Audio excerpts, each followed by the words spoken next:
minal muhsinin, rahmat Allah itu dekat dengan orang-orang muhsin. Ketika ada orang tidak melaksanakan sholat dengan tidak kesempurnaan sholatnya, berarti orang itu tidak dapat pandangan daripada Allah Subhanahu wa ta'ala, yang artinya berarti sholatnya dia bukan sholatnya muhsinin.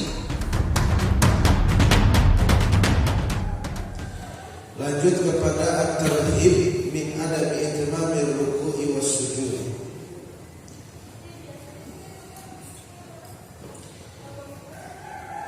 Tidak adanya kesempurnaan di dalam ruku atau sujud.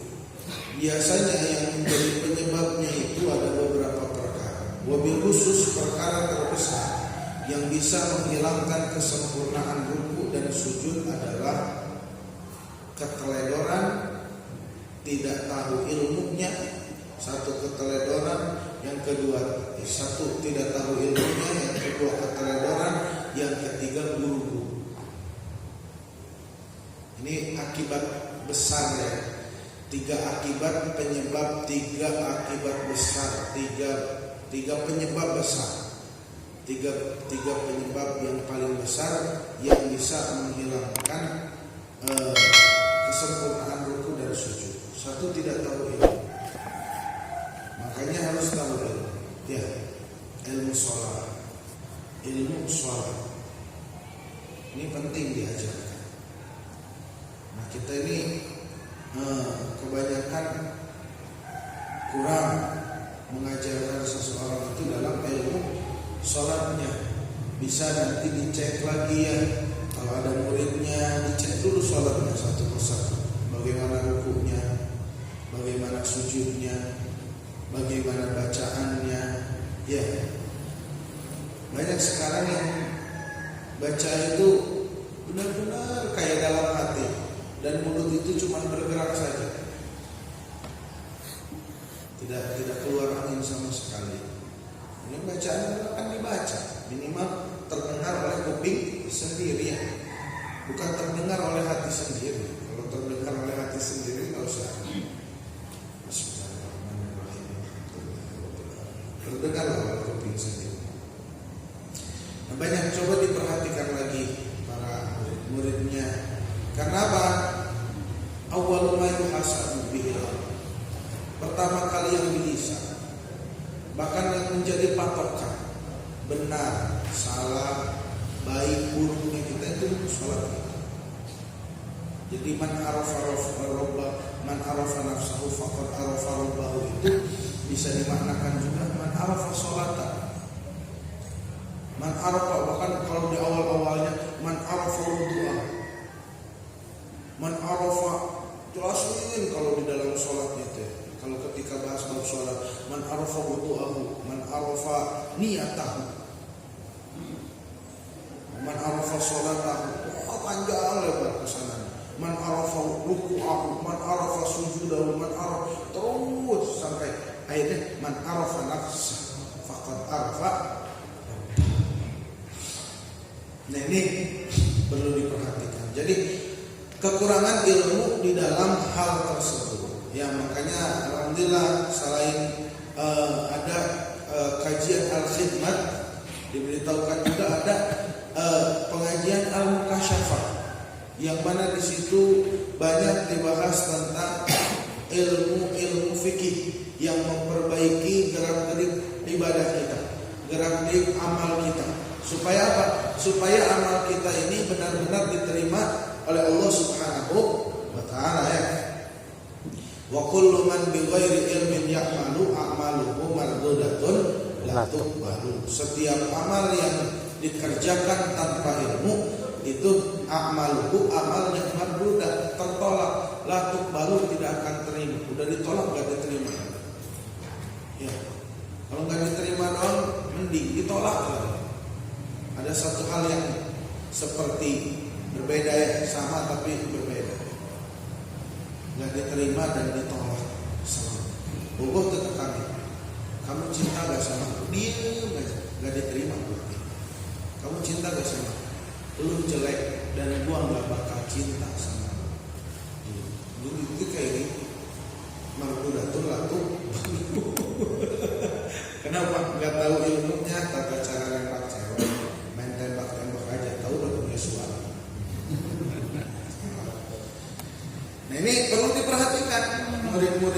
semua ya, bagaimana sholatnya, bagaimana rukuknya. Nanti dengan baiknya sholat seseorang ya. Jadi kan ketika ditanya, kenapa sih saya sholat tapi masih STMJ gitu, sholat terus maksiat jalan. Katanya tanha anil fahsya'i wal munkar. Sholat itu bisa mencegah dari fahsya dan munkar. Oh mungkin sholatnya yang belum benar, wudunya belum benar. Ya. Kalau kayak Al-Imam Ali Zainal Abidin, dari awal wudunya saja beliau sudah pucat wajahnya. Ya. Bahkan ketika beliau sedang sholat rumahnya kebakar, tidak terasa. Ini orang-orang teriak, wahai imam keluar. Ini lagi tahiyat aja. Nggak kayak kita kan. Kalau kita baru ada nyamuk juga, Masya Allah tabarakallah. Kalau kata Mahajaden mah kasihan jadi nyamuk, lagi makan diancam pembunuhan. Nggak enak rasanya makan diancam pembunuhan. Nyamuk lagi makan darah kita ancam dengan bunuh, kasihan. Padahal kita kalau digigit nyamuk 10, insya Allah gak bakal meninggal juga ya. Dan nyamuk perlu diketahui gak bisa makan makanan yang lain, pecah gitu. Jadi gak apa-apa lah, izinin mereka minum darah kita ya. Nah, hadirin yang dimuliakan oleh Allah Subhanahu wa taala, ini ini gak dengar orang ngomong gimana, tapi subhanallah tidak terbakar. Rumahnya hangus, habis terbakar. Kok bisa aneh ya? Sudah jangan aneh. Kemarin aja subhanallah ada satu tragedi ya. Rumah alumni, salah satu rumah alumni terbakar. Habis semua terbakar. Subhanallah, kalendernya gak kebakar. Kalender Nurul Hidayah bersih, gak terbakar. Tidak terbakar. Kalau rawan kebakaran rumahnya bisa lah beli kalender sebenarnya.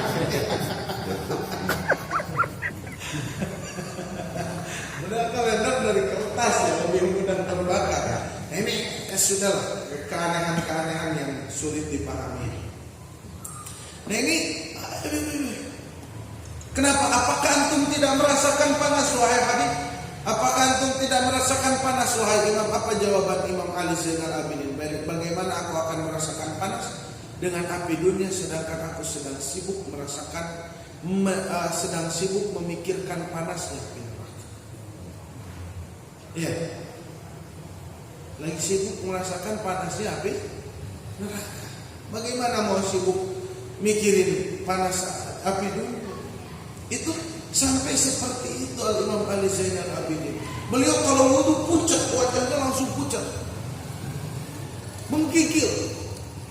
Dengan kenapa? Justru orang seperti itu aneh lihat kita. Kita kan habis wudu masih bisa nyanyi ya. Habis wudu masih bisa bercanda, habis wudu masih bisa macam-macam sudah. Kalau Imam Ali Zainal Abidin habis wudu pucat, takut. Kenapa? Wahai Imam, bagaimana aku tidak takut? Setelah wudu ini aku akan melaksanakan ibadah, melaksanakan sholat menghadap kepada Allah Subhanahu wa taala. Wah ini tahu gitu, sholat jangankan ruku sujudnya, dari wudunya saja sudah beliau perhatikan. Nah, kita kembali ke hadapan. Dari 3 hadis ini hampir senada rata-rata. Satu, orang tidak dianggap sholat, tidak dianggap sholat ketika sholat itu tidak sempurna dengan seperti rukuknya yang tadi tanpa ilmu ya. Kalau kita ketahui kan ada macam-macam ya, ada ruku yang berlebihannya, sakitan, lebih tadi ya segini nih, pegang ini lebih banget, itu berlebihan. Ada ruku yang kurang, masuk tidak sah ya. Yang pas dipaskan lah ya, lurus. Kalau dicontohkan dulu kita sering taklim, kalau ditaruh telur ini yang sempurna, benar-benar sempurna. Kalau ditaruh telur itu diem. Atau ditaruh bola itu nggak bakal ngekelingking. Telur itu nggak akan jatuh. Begitupun sujudnya. Wal maksud juga di sini adalah dengan kesempurnaan tumakninahnya. Nah, ketika tumakninah hilang, ketenangan. Tumakninah itu kan ketenangan. Artinya masa tenang lah ya gitu ya. Jadi nggak ada. Masa tenangnya ini hilang juga. Nah, ini berarti menunjukkan satu keteledoran, tidak perhatian, ya. Tidak perhatian. Semua perkara itu harus mempunyai masa tenangnya. Semua perkara itu habis melakukan ini ada masa tenangnya. Ada masa. Kalau mungkin Bang Cece tahu pernah fitness ya. Kalau habis ngangkat benda yang satu ini, jangan langsung main ngangkat yang lain. Kata orang kita angopan dulu. Ngambil napas dulu. Atur napas dulu, baru ngangkat yang lain. 1, 2, 3, 1. Begitu dalam sholat. Ini diatur semua. Ya, hatta pemain bola ada jedanya. Gak boleh nggak ada jeda. Jeda dulu sebentar. Jangan terus. Napas juga katanya kalau lagi lari ya, yang olahraga itu kalau pengen napas, pengen jalannya itu lancar, jangan sembarangan sampai napasnya diatur. Hirup dari hidung, keluar dari mulut. Ini kan ada aturannya semua begitu. Nah, kita ini sudah banyak hilangnya tumakninah, hilangnya kesempurnaan ruku, hilangnya kesempurnaan sujud. Nah, orang-orang yang seperti itu yang tahu ilmu dan teledor, tadi mutlak. Yang pertama nggak tahu ilmu karena nggak belajar. Ada nggak belajar, nggak mau belajar. Ini yang repot. Nggak belajar masih mending. Belum belajar masih mending karena masih kecil mungkin ya. Yang repot ini nggak mau belajar. Ini lebih repot. Udah tahu banyak kurangnya, nggak mau belajar. Menyesal gitu ya. Kayak saya sendiri nih, karena nggak mau belajar mobil sampai sekarang nyesal.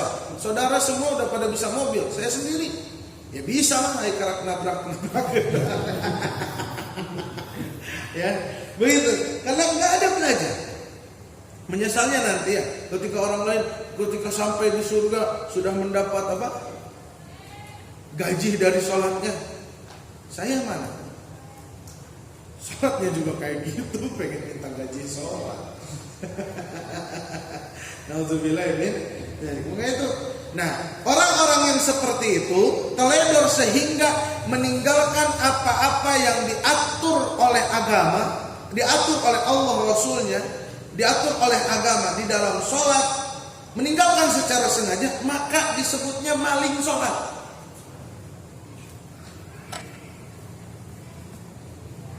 Ini paling jeleknya maling. Orang yang maling sholat. Sholatnya aja dipaling, apalagi duit negara. Ini repot. Kayaknya yang suka maling duit negara yang maling-malingin sholat dulu nih kerjaannya. Atau memang ngerampok sholat sama sekali nggak sholat. Karena kalau udah sholat, insya Allah, kalau sholatnya sudah baik, amalnya seluruhnya akan baik. Tapi kalau sholatnya kurang, maka seluruh amalnya akan kurang. Nah, satu pertama tadi orang yang sholatnya tidak sempurna, itu disebut orang yang sholatnya maling, atau orang yang maling dalam sholat. Orang yang maling dalam sholat, menurut hadis yang ketiga adalah orang yang tidak mendapat nazarah minallah, yang tidak dapat pandangan daripada Allah Subhanahu wa ta'ala. Nazratun minallah ta'dilu amal as-saqalain. Satu pandangan dari Allah. Kalau Allah sudah mandang nih sama kita, sudah. Ta'dilu amal as-saqalain. Bisa menyaingi amalnya jin dan manusia. Kalau ada gosidah kan ya, ala yallah binazrah minal ainir rahimah tudawi kullama bihi min amradin sakimah. Ala yallah binazrah. Ini penting. nazroh. Bahkan nazratullah wa min alamati mahabbatillah, salah satu daripada tanda cintanya Allah kepada hamba adalah pandangannya, memandangnya Allah terhadap hamba tersebut. Nah, mana orang yang dipandang oleh Allah sholatnya itu mana? Kan jadi pertanyaannya. Apa sholat si Anu? Apa sholat si Anu? Apa sholat si ini? Apa sholat si itu? Yang mana? Yang mana? Yang bisa menegakkan, meluruskan, atau mudahnya seperti yang bisa menjadikan sholatnya sholat yang sempurna. Sholatnya sempurna. Masya Allah, ini nih yang dapat pandangan Allah Subhanahu wa ta'ala. Makanya kalau sholatnya juga dilakukan dengan sunnah-sunnahnya, lebih sempurna lagi, lengkap sempurna ya. Nah, kalau sudah sholatnya dibahas sholatnya awal marah ini sholatnya benar-benar dari ruku, sujud, wudu sempurna, baru nazroh itu datang. Ya, nazroh itu akan hadir. Tujuannya baik, sholatnya baik, nazrohnya itu, nazroh minallah ini ada. Kalau Allah sudah memandang, idza lahadatkal inayah, nam fal makhawifu amin. Jikalau sudah memandang, melirik kepada inayah, pandangan ini sudah tertuju pada kita. Nam itu fal makhawifu amin, yang ditakuti aman. Nah ternyata kalau sudah dapat pandangan itu kayaknya gimana gitu. Kan kita gini nih. Kadang-kadang mungkin ya, ketika masih ngobong pernah jadi pengalaman jadi buat anak santri. Mau kerja di komplek perempuan, akhirnya dandan dulu. Beda lah antara kerja di DU dan dandan dapur umum jika gawe di komplek. Seenggaknya lepis yang biasa dipakai ke mall dulu dipakai ke komplek. Agar apa sih? Dapat apa sih? Supaya apa sih? Supaya ada yang ngomong kayak gini nih. Keren banget man. Nah, wah kebetulan yang ngomong kayak gitunya sesosok manusia. Ya. Saking indahnya pakai sesosok gitu. Kalau seekor kan gak enak gitu. Sesosok manusia yang dia cintai, yang memang sengaja dia berdandan hanya untuk wanita tersebut. Memang hanya dipuji, wah habis sudah. Itu celana yang bagus kotornya apa-apa udah dapat pujiannya beres sudah. Karena mahizat lahu dunya bihadafiriha. Pas sholat subuh 2 rakaat seperti sholat qobliyah subuh, mendapatkan surga, mendapatkan dunia dan seisi. Itu kalau sudah dipuji kan ya, maka munasabah kau adalah duniaku katanya.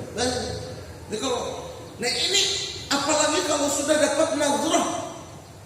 Kalau tadi dapat pandangan dari yang mencintai, dari makhluk yang mencintai.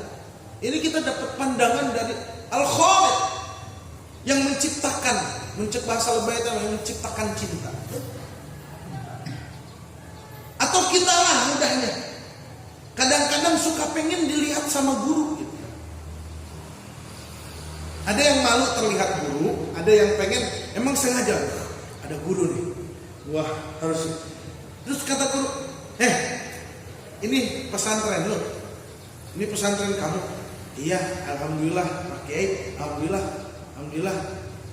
guru. Ini pesantren, ini kobongnya, ini anak-anak, sampai anak-anaknya panggilin semua.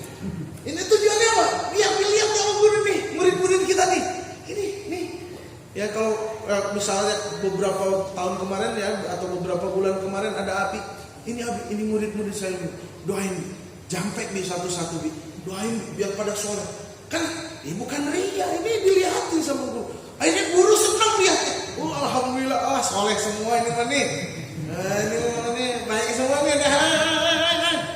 Ini kan kesenangan luar biasa. Iya enggak? Senang itu. Alhamdulillahirabbil alamin. Bukan cuma gua. Murid-murid juga didoain nih. Bukan cuma aneh, murid-murid aneh, kobong aneh. Apalagi sampai gurunya masuk ke kobongnya apa tuh? Diciruhan deh. Wah. Alhamdulillah. Pasti awet nih. Pasti awet nih. Pesantren. Apakah? Ludah tuh ya, Pak. Kan begitu tuh. Ya, apalagi dapat nazarah minallah. Ya Allah, sudah beres.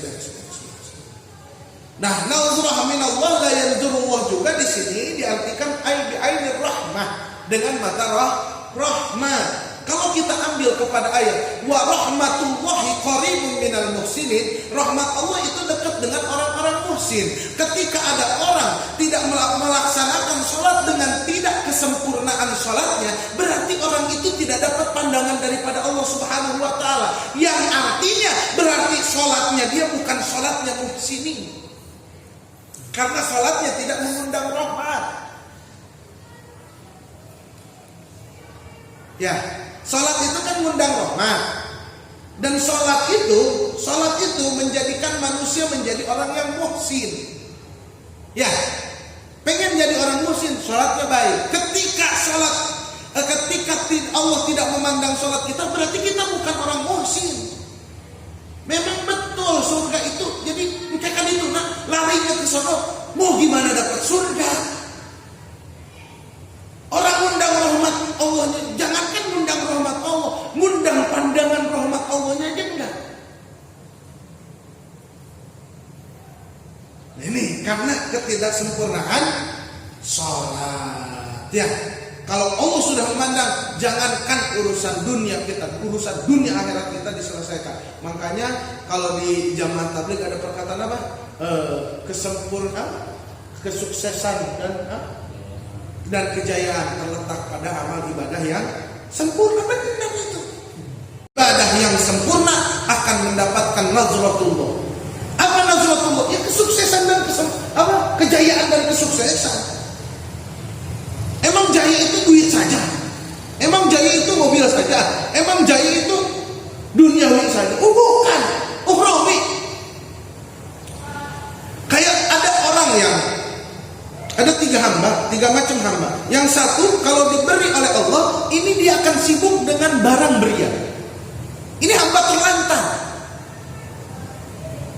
Jadi Allah kasih mobil, dia sibuk dengan mobil. Wah, tambah maksiatnya. Terlantar mesti terus.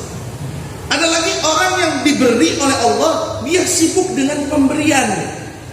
Apa? Jalur pemberiannya nih, dia sibuk nih. Dia sibuk dengan jalur pemberian. Jadi intinya gimana? Kalau nggak diberi, dia nggak syukur. Kalau nggak dikasih sama Allah, dia nggak syukur. Biasa aja. Nunggu. Ini hamba-hamba ya lumayan bagus. Hamba-hamba yang bersyukur dan selalu menanti nikmat Allah. Yang ketiga yang istimewa, salah satu hamba mau dipukul, mau dicubit, mau dikasih musibah, mau dikasih nikmat, mau dikasih cobaan, mau dikasih apapun, asal yang ngasihnya Allah. Asal yang ngasihnya Allah. Beres. Karena enggak sibuk dengan pemberian, tidak sibuk dengan apa yang diberikan, tapi sibuk dengan sang pemberi. Mesti dia udah di situ aja semua. Subhanallah. Nikmat aja. Kesandung, alhamdulillah. Masya Allah. Ini yang udah makom-makom mengaji daya ini. Repot juga ya. Oh, kita bini ngomel, alhamdulillah ya Allah, ya Allah, alhamdulillah. Ternyata nikmat kuping ini masih berfungsi ya. Masih mendengarkan jelas gitu. Nikmat hati menerima apa adanya, diomelin sama bini kita, alhamdulillah.